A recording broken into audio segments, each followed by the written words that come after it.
Hey everybody, VCG Cosplay here, and today we're going to be doing something a little different today.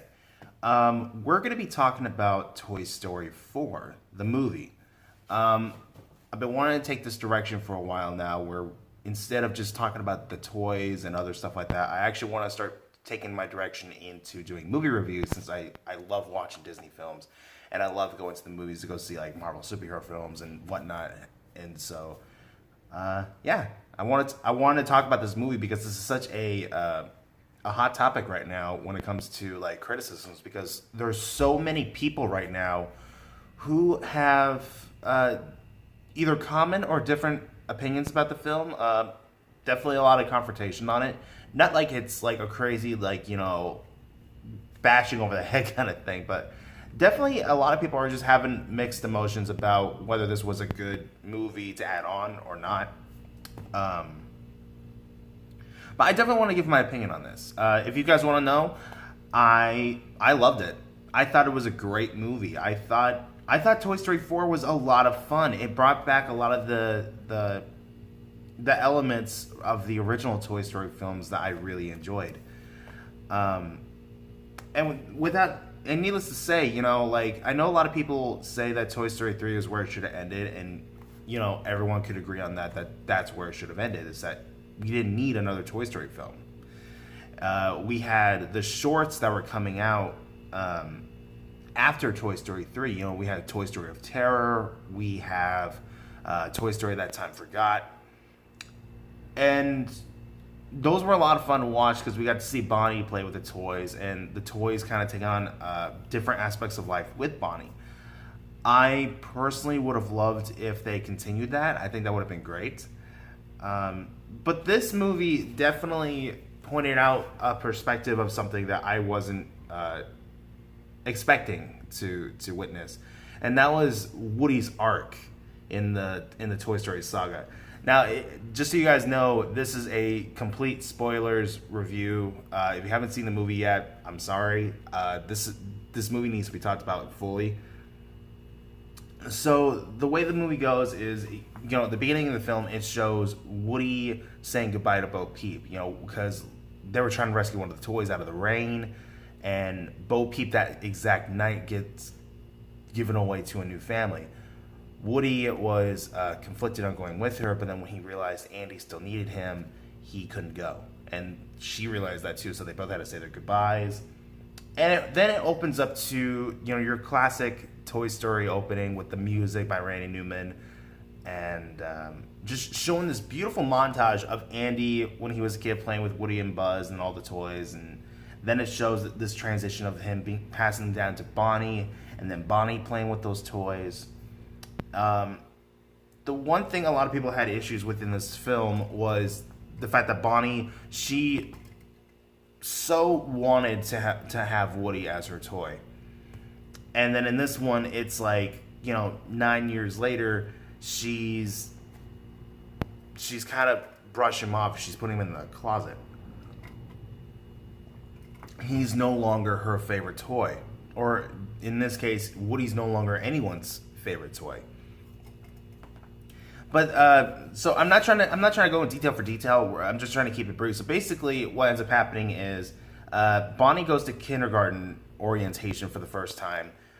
Woody tags along with her to make sure she's okay and handles kindergarten orientation, and she ends up building Forky out of the whole crazy mess of things.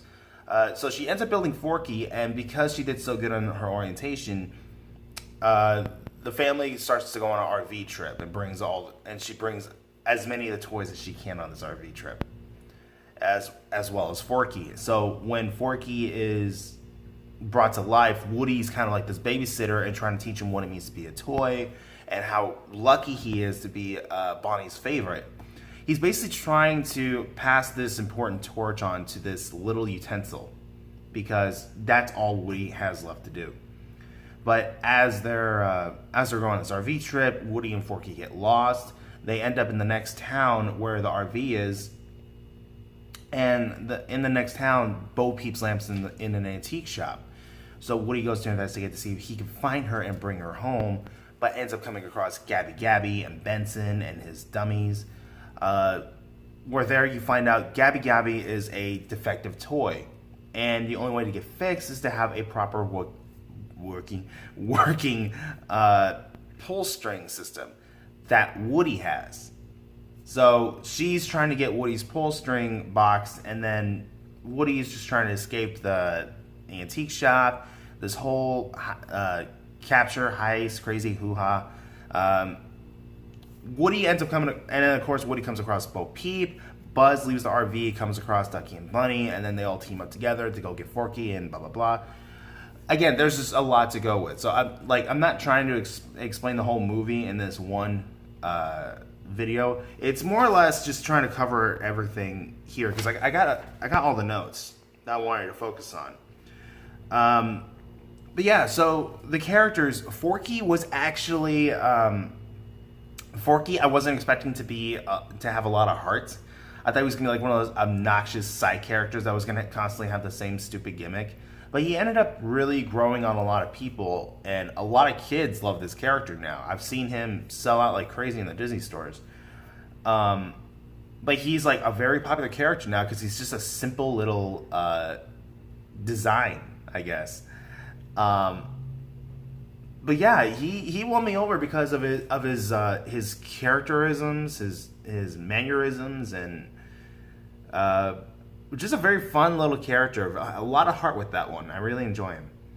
And then, of course, Bo Peep's back in the movie. I think this is the one thing the reason why everyone says this was a better Toy Story film than Toy Story 3. I could definitely say so for myself. Is because, like, Bo Peep was one of the major characters that we knew. And people complain like, well, she only had like little bits of moments in the first and second film. And it's like, so did the other toys.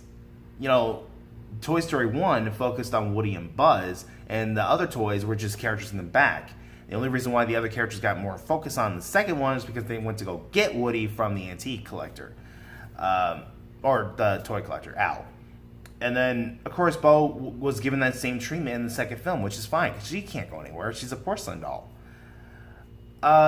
But that doesn't stop her in this fourth one. She was given away from family to family, got sick and tired of waiting for a new life to begin, so she went out on her own, and she became a lost toy. Now, that's the other interesting part about this film, is that they dive into things that we didn't know about from the other films, because like in the first Toy Story film, you see Woody panicking that he's a lost toy. And then they took that element and they dived into it with this film. So I'm very glad I got to see this, because if anything, Toy Story 4 is a gap filler for a lot of the questions we had. You know, what happened to Bo Peep? What is a lost toy? What's a toy's full purpose? You know, because we already basically got the establishment that a toy's purpose is to be there and to be loved by a kid. And in this concept, you know, they really hammered it on the head that a lost toy can do more good that a lost toy can do a lot more good by being a lost toy and helping other toys find their kids. And that's generally where this whole direction goes with Gabby Gabby and Woody and Bo. It's this whole message of just helping out others. Now, a lot of people complain that the other Toy Story characters, Rex, Ham, Slinky Potato Heads, Bullseye, Jessie, they all didn't get a lot of screen time, and because they were just like kind of pushed in the back. And it's like, yeah, that makes sense, honestly, because like as much as we want to see these other characters get involved, you can't focus on all these characters in one movie, not unless it's gonna be like 3 hours. It's not the Avengers. But and that's literally the best way I could put it, is that your Toy Story 4 is in the perspective of Toy Story 1. You have two main characters getting lost and then splitting up, and then you're being introduced to all these other characters that we're focusing on more, because we already have the establishment of the other main characters. They are with their new kid. They are happy. This is more Woody and Bo Peep's story. This is a Forky story, and this is a I want to say Buzz Lightyear coming into full tuition story, because a lot of people are kind of giving Buzz Lightyear a hard time, the fact that, one, he has very little screen time. Two, they say he's a lot more dumber, and that the voice box simulator is supposed to be a funny gag. Honestly, if you really think about it, yeah, Buzz is a really smart character. He really is in full tuition. But keep in mind, in Toy Story 3, he got messed with.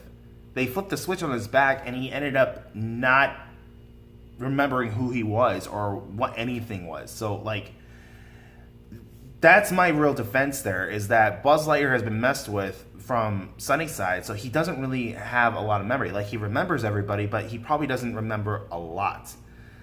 And Buzz at the same time, you know, in Toy Story 2, he said s'mores as schmoes.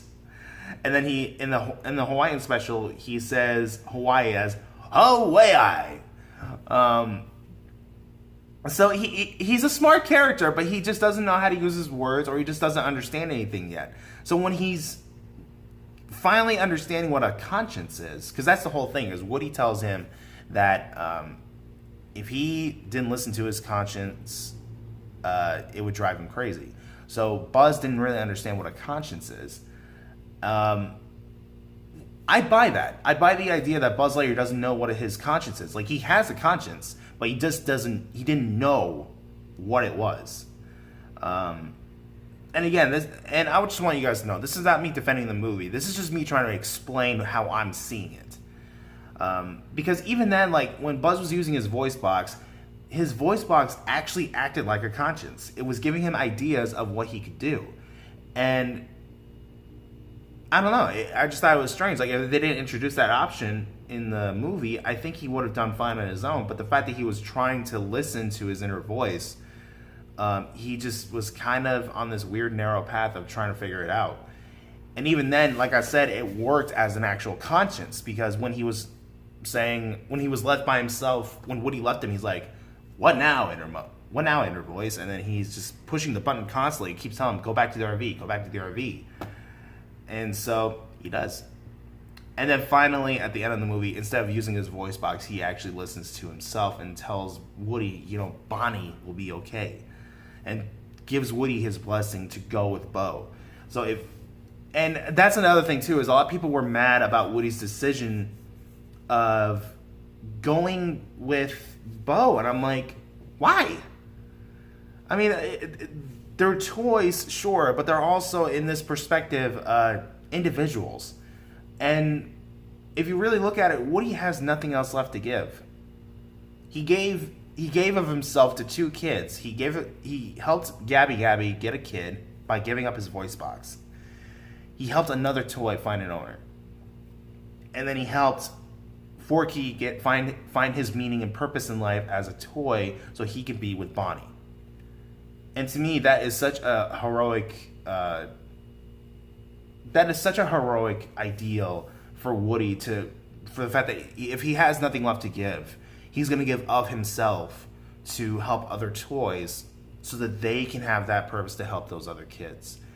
And I really love that concept. I love the idea that Woody is so willing to sacrifice himself to help other toys find their kids, and so kids can find their toys, and that way, you know, all is right with the world.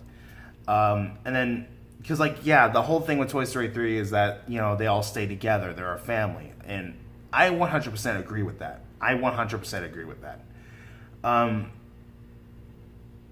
But I do agree with the idea of Woody leaving with Bo to go help other lost toys. I love that concept, that Woody isn't just going to be thrown into the closet or get stepped on by the dad. Because that's the one thing that really bugged me, was that he was being trampled on. It's like, okay, watch our favorite character get mangled, and then there's not going to be anything else left of him. You know, that really drove me crazy to see the dad step on him twice without making any noise or any confrontation. Like, ow, stupid, ow. Like, you know what I mean? That bugged me, that there was no real human interaction there of him stepping on a toy doll. Like, if you're gonna, because, like, if you step on something, you're gonna acknowledge it. You're not gonna just walk right over it. Ugh, that bugged me. But yeah, so I completely agree with the idea of Woody, passing his torch to Jesse and saying goodbye to the other characters, because it's not a goodbye. It's more of a see you later partner. Because I don't know, I just love the idea that there could be another, like, I'm not saying there's gonna be another Toy Story film at all, not even in the slightest. But I do like the idea that they're taking the characters in a new direction where they're saying, where this is Woody's arc.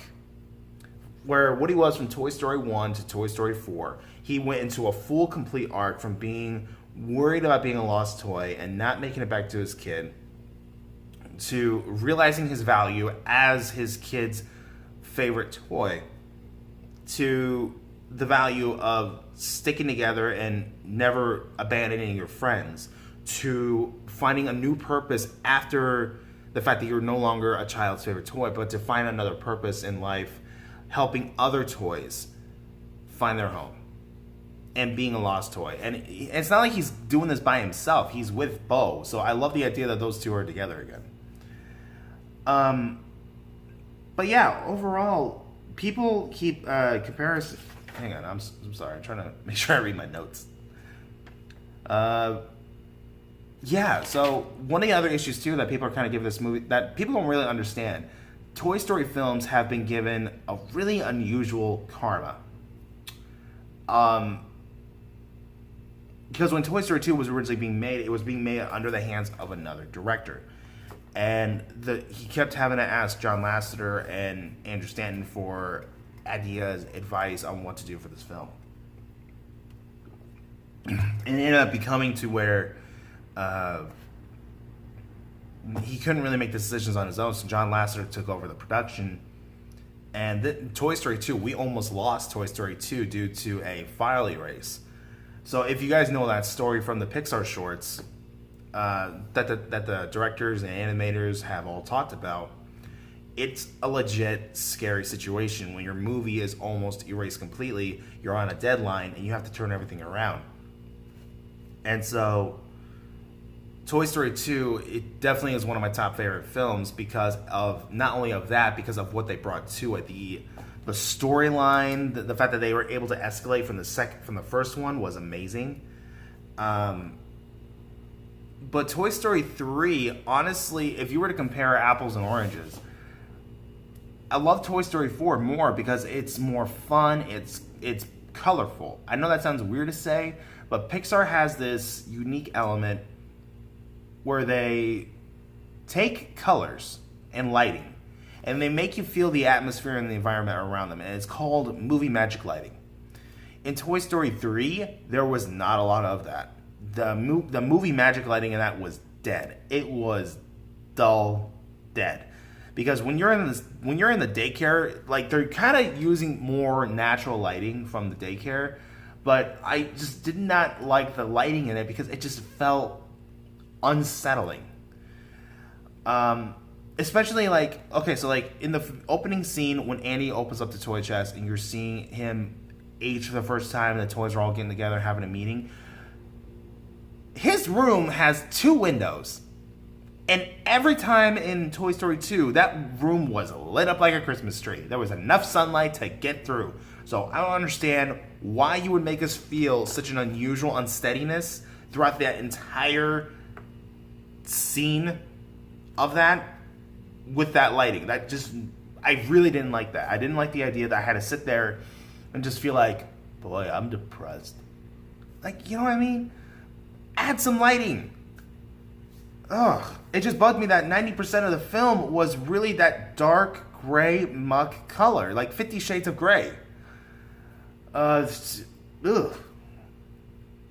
Like, this really does drive me crazy. Like, freaking amp up the lighting, amp up the color. Just because it's a really upsetting moment doesn't mean it has to be that kind of color. Because there's times to use it and there's times not to use it, and when you overdo it, you're not gonna feel what you're supposed to feel. You know what I mean? It just really annoyed me that Toy Story 3 went that route, because it just felt dark. It just felt uneasy. Like, I know that it's supposed to be a much more older, much more adult-like film, and everyone praises Toy Story 3 for that, and they praise it for having such a perfect ending. Sorry, I honestly rank Toy Story 3 at the bottom of the list because for me it goes 1, 2, 4, and 3, and that's because of those issues. Like, most of the time the film's at night, and granted, I get why. I understand why. But you could have done more with it. You honestly could have done more with it, and that's why it just bugs me so much that they kind of took the lighting and the visuals in that direction where it just felt like I was just uncomfortable the whole time.